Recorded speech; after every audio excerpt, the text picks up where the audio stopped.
Going on, guys? This your boy John, a Liquidator, coming back with another video. So it looked like Caitlin Clark has called out Lexie Hall and Sophie Cunningham online. Guys, for this one here, we got to go all the way up to Indy. Let's get it. Let's go.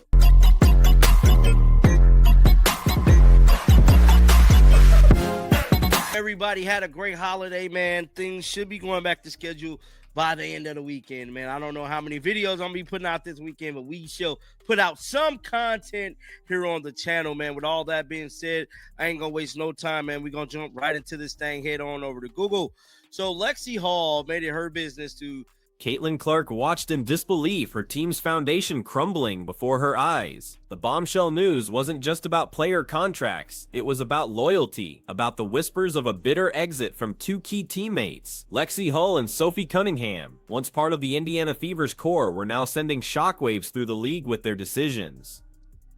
This wasn't just another free agency drama, it was a seismic shift fueled by a simmering rivalry that burst into public view months ago. Now with their potential departures looming, the true cost of those past public jabs and the real impact on Clark is becoming terrifyingly clear. What seemed like playful teasing is now a prologue to a potential disaster for the Fever. Head on over to Google. So Lexie Hall made it her business to, kind of take some shots at Caitlin Clark. Now, I know y'all is wondering, what? Take some shots at Caitlin Clark? Where is this coming from? Now, this article right here states Lexie Hall waited months to go back at Caitlin Clark. She probably could use a little sun. Now, that is what Lexie Hall stated. It stated, they say revenge is a dish best served cold.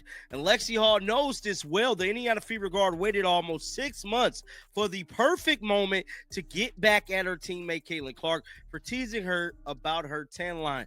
Now The tension began last May, sparked by a seemingly innocent social media post. Sophie Cunningham shared photos that instantly went viral, showcasing a moment that would soon become infamous. But it wasn't the pictures themselves that ignited the firestorm. It was Caitlin Clark's immediate sharp response in the comments section. Her words, delivered with trademark bluntness, transformed a casual post into a public spectacle, setting the stage for a dramatic back and forth that would define their relationship for months to come. The basketball world watched, captivated by the unfolding drama. They say revenge is a dish best served cold.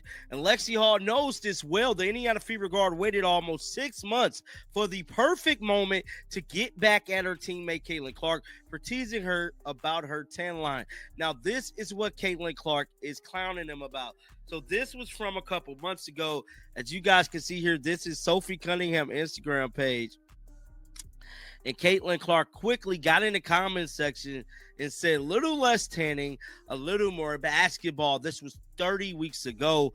These are the photos right here that went viral at the time. This post right here has 130. Caitlin Clark's comment was a direct hit. Little less tanning, a little more basketball. It was signature Clark, bold, competitive, and unapologetically direct. This isn't just about playful banter, it cuts to the heart of professionalism and dedication. The original photos, featuring Sophie and Lexie, quickly amassed an astounding 33,000 likes, proving just how much attention this seemingly minor exchange garnered. This was a public challenge, a statement from the league's biggest star, ensuring that the entire WNBA community was aware of the underlying friction within the Fever locker room. It say last May, which that's what we just went over, Lexie strikes back at the barb that took 6 months to return. In a recent interview with People magazine during the Glam Women of the Year, Lexie Hall took the opportunity to talk about the now infamous photo shoot. She definitely jokes about it. The guard admitted she explained that Caitlin Clark often made comments on here and there, but it's all in good faith. Cunningham didn't hesitate to give her a hard time for the joke.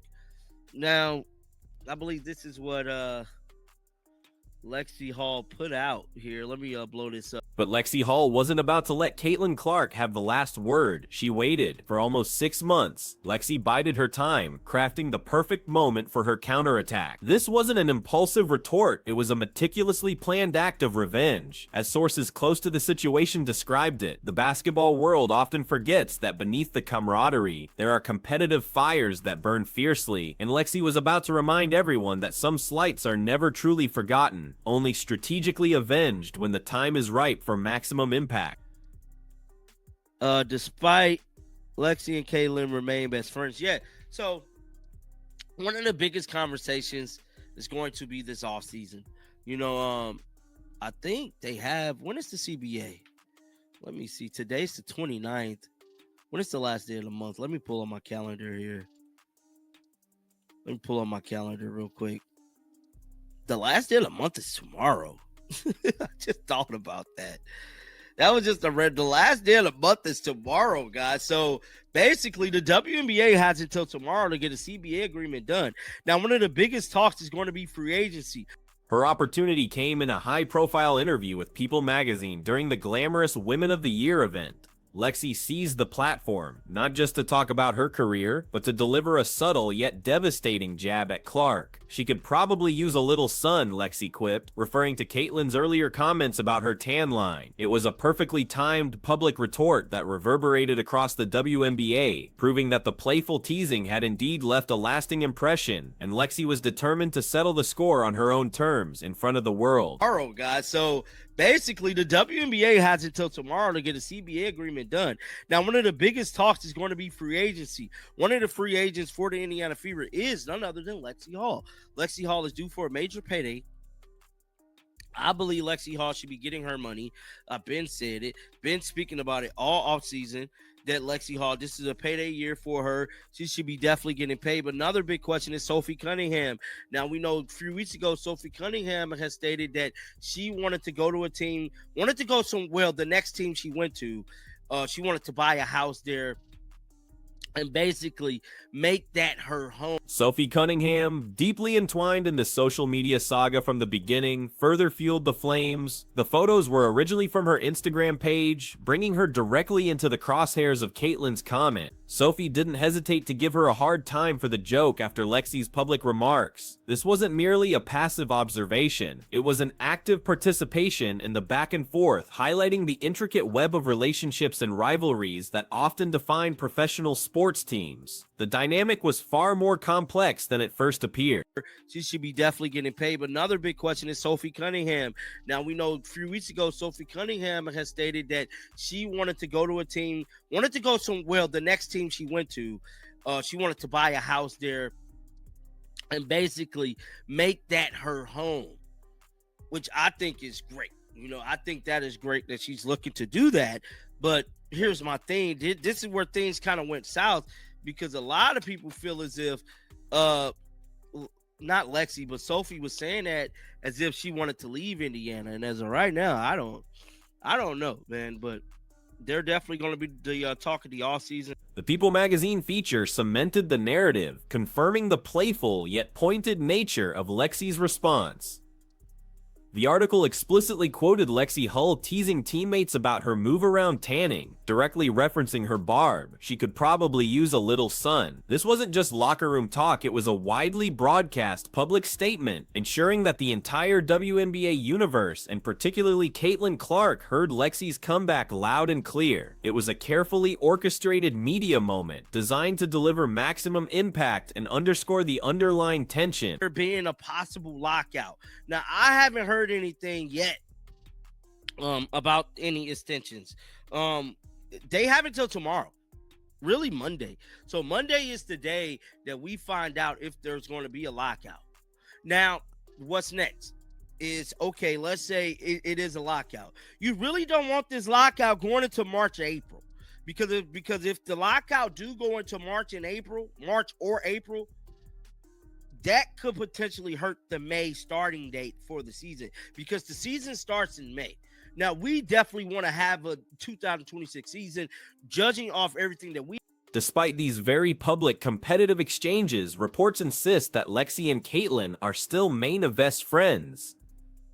This assertion adds a fascinating layer of complexity to the drama. How can such sharp public jabs coexist with deep friendship? It suggests a high-stakes, competitive environment where personal relationships are tested by professional ambition and the spotlight. The line between playful teasing and genuine animosity appears incredibly thin, leaving fans to wonder about the true nature of their bond amidst the swirling controversy. Now, the stakes have escalated beyond playful jabs. Lexie Hull is currently a significant free agent, poised for a major payday. Her contract situation is one of the biggest conversations this offseason, with widespread speculation that she will command top dollar. This isn't just about money, it's about her future, and whether that future remains with the Indiana Fever, potentially alongside Caitlin Clark. Her departure would be a critical blow, ripping a key piece from the team's core and amplifying the impact of their past public disputes. Sophie Cunningham's intentions are even more explicit, adding a layer of urgency to the Fever's roster concerns.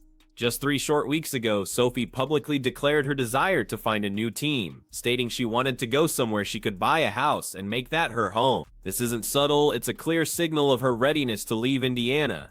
Her words immediately sent shockwaves, painting a stark picture of a team potentially losing critical talent and deepening the fears of Caitlin Clark's future with a depleted squad. Sophie's public announcement was widely interpreted as a direct intention to depart from the Indiana Fever. Many fans and analysts immediately saw it as a strong indication that she was ready to move on. This perception created a massive ripple effect, sparking anxieties about the team's cohesion and ability to retain key players. The thought of losing Sophie, especially given the existing tensions, only compounds the challenges facing the Fever as they look towards an uncertain offseason and a potentially fragmented roster. These critical player decisions are unfolding against a backdrop of unprecedented league-wide uncertainty. The WNBA faces a looming deadline for a collective bargaining agreement, with the very real threat of a lockout if a deal isn't finalized. This precarious situation casts a dark shadow over free agency, making it incredibly difficult for players like Lexie Hull to secure their future and for teams like the Fever to plan their rosters. The entire league is holding its breath, hoping to avert a crisis that could derail the upcoming season. A WNBA lockout would be devastating, especially if negotiations drag on into March or April. Such an extended stoppage would directly imperil the start of the 2026 season, typically scheduled for May. Fans, many of whom have become deeply invested in the league thanks to stars like Caitlin Clark, are desperate for a full, uninterrupted season. A lockout wouldn't just halt player movement, it would severely damage the league's growing momentum, potentially alienating a burgeoning fan base and inflicting long-term harm on its reputation. Compounding the team's woes, Caitlin Clark herself missed a substantial portion of last season, sitting out over 30 games. This absence, due to injury, raises significant questions about her readiness and durability moving forward. The biggest storyline heading into the next WNBA season isn't just about free agency or lockouts, it's whether Caitlin will return as the dominant, unstoppable force fans expect. Her ability to lead a potentially fractured team, especially if key players depart, becomes the ultimate litmus test for her superstar status amidst adversity. Adding another layer of intense pressure, Project B looms as an existential threat to the WNBA. This mysterious new league is reportedly making astronomical offers, signing players for $2 to $3 million right out of the gate. This incredible financial lure presents an unprecedented challenge, as Project B could easily poach top talent, especially if the WNBA faces a lockout, leaving its own players without paychecks and desperate for alternatives.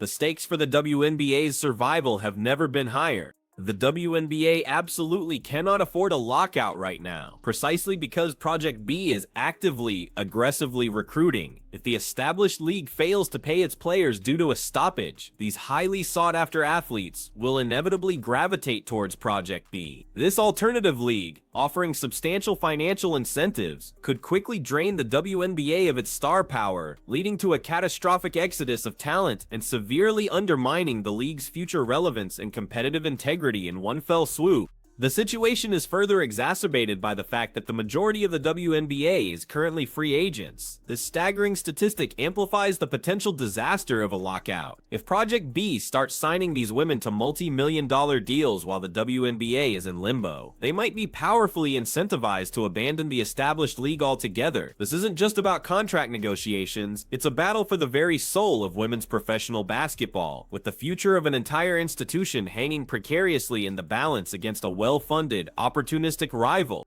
Consider the chilling scenario for star players like Kelsey Mitchell, another Indiana Fever key player, who is also a free agent. Imagine if Project B approaches her saying, "We don't really want you playing in the W this season, it's locked out anyway. Here's a multi-million-dollar contract." The implications are staggering.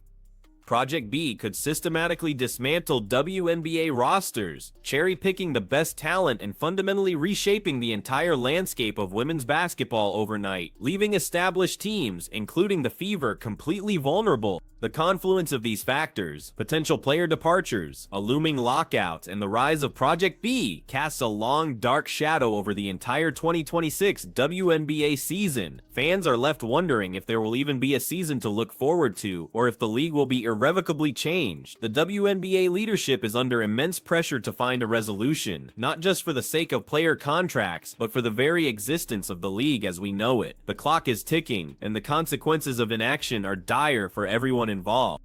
The drama surrounding Lexie Hull and Sophie Cunningham, their public jabs at Caitlin Clark, and their impending free agency are more than just isolated incidents. They are poignant symptoms of a league wrestling with its identity, its future, and its very survival, as Caitlin Clark potentially faces a future without key teammates, and the WNBA battles for its existence against external threats. The stakes couldn't be higher. This isn't just about wins and losses, it's about the soul of women's basketball, and whether it can withstand the storm that is rapidly brewing on every front.